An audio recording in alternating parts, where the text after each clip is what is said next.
صاحب اب جو اقدامات کیے گئے ہیں سبھی طرف سے یہ سوال اٹھ رہا ہے کہ حکومت کو کافی دیر سے ہوش آیا ہے. یہ تو پاکستان کی معیشت میں اتنی گنجائش نہیں تھی کہ اتنی آسانی سے اس طرح کے اخراجات کیے جاتے رہیں جس کا بعد میں اچانک بوجھ پڑے اور پھر عوام ہی کو سب سے زیادہ اس بوجھ کو برداشت کرنا پڑے.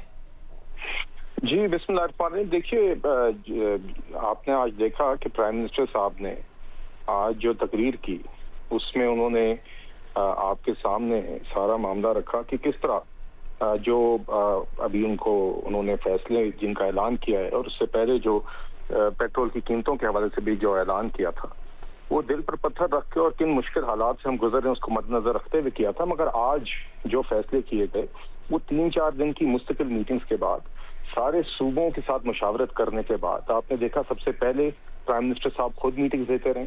ہمارے وزیر خزانہ اور وزیر پیٹرولیم ایک چیف منسٹر سے جا کے خود ملے ہیں اور آج پرائم منسٹر صاحب نے ایک میٹنگ جس میں سارے چیف منسٹر یا سارے صوبوں کی نمائندگی موجود تھی سی ایم کے پی کے علاوہ اس کے اندر سب کو اعتماد میں لے کے ان فیصلوں کا اعلان کیا جس کے مقاصد 2-3 ہیں. دیکھیے ایک تو حکومت کو اس بات کا ادراک ہے کہ یہ مشکل حالات ہیں اور عوام بھی اس کے اندر حصہ ڈال رہی ہے اور اسی چیز کو پرائم منسٹر صاحب نے آج ایمفسائز کیا ہے اور حکومت اپنی طرف سے جو اخراجات کم کر سکتی ہے چاہے اس کے اندر وزراء کی اپنی تنخواہیں ہوں چاہے اس کے اندر سرکاری ملازمین کی تنخواہیں ہوں مگر اس کے علاوہ حکومت کے اندر جو بھی اخراجات کی کمی ہے ہر ڈپارٹمنٹ میں فیول ایلوکیشن میں وہ حکومت اپنی طرف کر رہی ہے اپنی طرف سے کر رہی ہے. مگر ساتھ ہی ساتھ جو ہم نے دوسرے میجرز اناؤنس کیے ہیں جس کے اندر حکومت کے اندر مینڈیٹری 4 دن کا work week 50% work from home جس سے فیول کا بوجھ کم ہو ہمارے اخراجات کم ہو اس کا بھی اعلان کیا گیا ہے. تو دیکھیے حکومت اپنی طرف سے جو اقدامات اٹھا سکتی ہے ان حالات میں وہ بھی اٹھا رہی ہے مگر ہم نے ساتھ ہی ساتھ دیکھیے 2-3 چیزیں ساتھ لے کے چلنی ہیں. ہم یہ بھی نہیں افورڈ کر سکتے اس وقت کہ ملک کے اندر کسی بھی حوالے سے آئل سپلائی چین ہماری ٹوٹے اس ملک میں تیل کی قلت کا کوئی واقعہ بنے. جو حالات ہیں جنگی حالات ہیں اس سے پوری دنیا متاثر ہو رہی ہے. ہر ڈیولپنگ معیشت متاثر ہو رہی ہے ہر ڈیولپ معیشت متاثر ہو رہی ہے. آج G7 کے فائنانس منسٹرز کا اجلاس ہو رہا ہے جس میں ریزروز کو ریلیز کرنے کی بات ہو رہی ہے. آج پھر آپ نے دیکھا ہے کہ تیل کی قیمت میں خاطر خواہ اضافہ ہوا ہے. ہم ایسے حالات میں ہیں جو دنیا نے پچھلی دہائیوں میں تیل کی قیمتوں کے حوالے سے اس طرح کے حالات کم ہی دیکھے ہیں بلکہ بہت ہی ریئرلی دیکھے ہیں.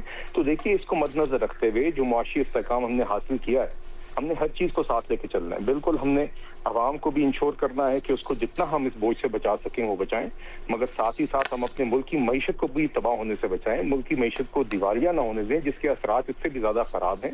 تو اسی لیے پرائم منسٹر صاحب نے ان اقدامات کا بھی اعلان کیا اور آگے بھی پرائم منسٹر خود بھی پچھلے دنوں سے اور آج بھی سارے حالات کا جائزہ لے رہے ہیں. انہوں نے ایک کمیٹی بھی تشکیل دی ہوئی ہے جو روزانہ تیل کے سٹاکس کا اور ان چیزوں کا جائزہ لے رہی ہے اور آگے ہم اس چیز کو اسی طرح مینج کرتے رہیں گے تاکہ عوام کے اوپر بوجھ بھی کم سے کم ہو اور ساتھ ہی ساتھ ہم اپنی معیشت کے اندر بھی اس کو جو استحکام ہم نے حاصل کیا اس کو یقینی بناتے رہیں اور ساتھ ہی ساتھ ملک میں تیل کی قلت کے واقعات نہ ہو.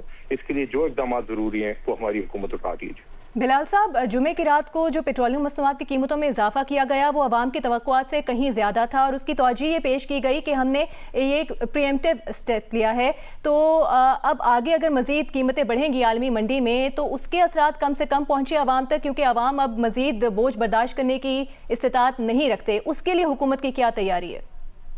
جی آپ جیسا کہ آپ جانتی ہیں یہ ویکلی ایک پرائس سائیکل ہے اور پچھلے جمعے کے دن بھی جی دیکھیے میں پھر سے دہراؤں گا کہ پرائم منسٹر صاحب نے کس طرح آپ کے سامنے بڑی تفصیل میں پیش کیا کہ کس طرح ان کے دل اور دماغ دونوں میں جو ان کے جو تاثرات تھے وہ ان نے سب کے سامنے رکھے. اور دیکھیے یہ یقیناً ایک مشکل فیصلہ تھا مگر اس وقت آپ جانتی ہیں کہ جمعے کے دن ہی پیٹرول پمپس پہ قطاریں لگنی شروع ہو گئی تھیں. جگہ جگہ قلت کے ایشوز آ رہے تھے مگر اس قیمت کے اعلان کی وجہ سے ہماری آئل سپلائی کو یقینی بنایا گیا اور آپ نے دیکھا کہ اس کے بعد کم از کم پیٹرول اور ڈیزل کی قلت کا واقعات ختم ہوئے. آگے کی جہاں تک آپ نے بات کی دیکھیے روزانہ کی بنیاد پر ہم لوگ پیٹرول کی قیمتوں کا جائزہ لے رہے ہیں اور پرائم منسٹر صاحب نے یہ اشور کیا ہے کہ آگے ہم انشاءاللہ جو بھی ممکن اقدامات ہم اٹھا سکتے ہیں آگے اس بوجھ سے عوام کو بچانے کے لیے وہ اٹھائیں گے اور یہ روزانہ کی بنیاد پہ اس کا جائزہ لیا جائے گا.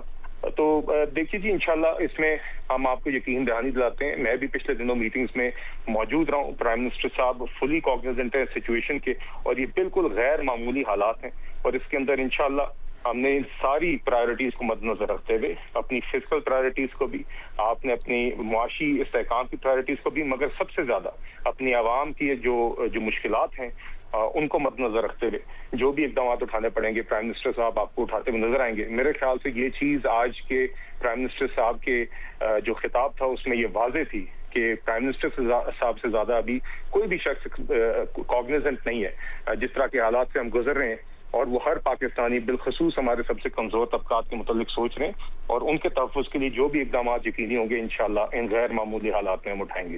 بلال اظہر کیانی, بہت شکریہ جیو نیوز سے بات کرنے کے لیے. وزیر اعظم شہباز شریف کی زیر صدارت ملکی معیشت پر جائزہ اجلاس کا اعلامیہ جاری کر دیا گیا ہے. اجلاس میں توانائی کی بچت کے حوالے سے جامع لاعمل پر بریفنگ دی گئی.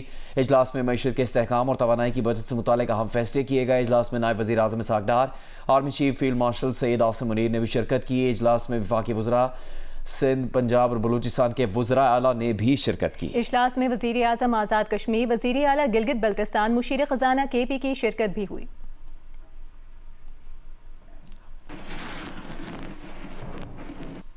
اور اب نیوز اپڈیٹس.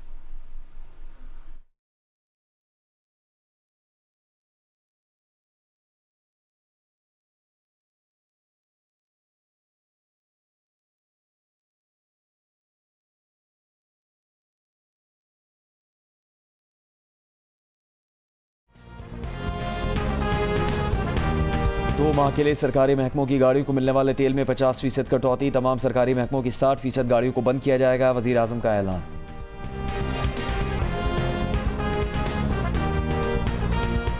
دو ماہ کے لیے ارکان اسمبلی کی تنخواہ میں 25% کٹوتی. تمام سرکاری محکموں کے اخراجات میں 20% کمی, اور وفاقی اور صوبائی وزراء, مشیران, معاون خصوصی اور سرکاری افسران کے بیرون ملک دوروں پر پابندی عائد.